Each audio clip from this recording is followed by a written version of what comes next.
Happy Halloween weekend! Last week I shared how I pitched my tent under the stars with my mom for movie night. And this week I'm finally going to show you guys some of the small changes that I made to the RV while I was in Meeteetse, Wyoming. And this is just a basic walkthrough of what it looked like when I was in California before I started my road trip.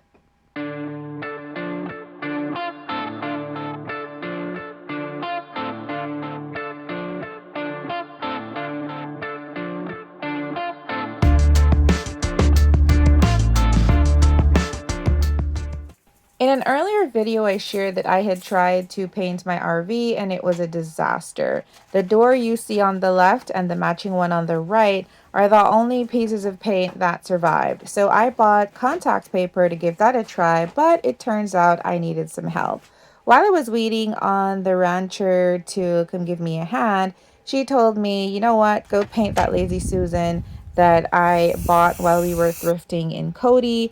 I had actually not spray painted anything in years, maybe not since I was a teenager, so that was pretty fun to get started on. Like any good professional, she wanted to see what we were working with, and she had the brilliant idea to cover the brown leather with some gray fabric that I had also thrifted. Let's go ahead and let's get it all tucked under and clipped with your little clippies first.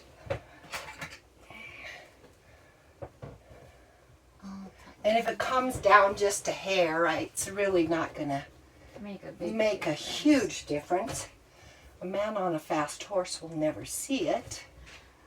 Naturally, ranchers have much better things to do than sit around and decorate with me all day, so she left me with instructions on how to cut the fabric for the other window trim in the RV, and I got to work while she was gone.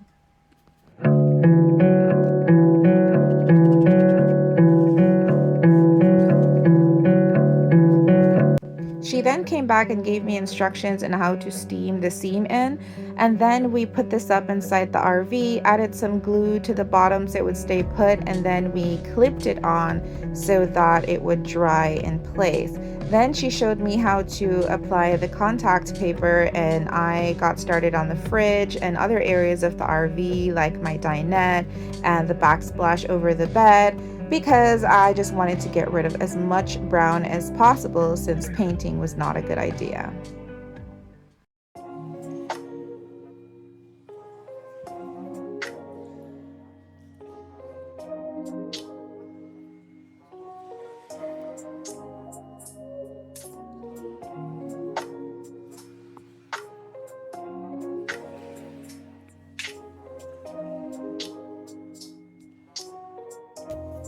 While I was on the ranch in Meeteetse, I also upgraded my solar generator from a Renogy Phoenix that I had when I left Atlanta to a Goal Zero Yeti 1000X. I think that this is an excellent generator for me.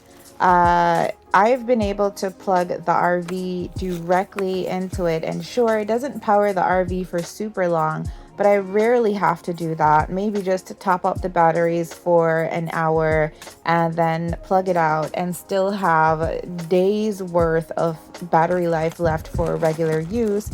And my RV batteries generally tend to last for about a week before I need to top anything up. So that's perfect use for me. Would I want a bigger generator? You can never have too much power when you are full-time and constantly off-grid. However, I downsized my appliances, and this runs everything, including my air fryer, so that I was able to get something that would take up less space.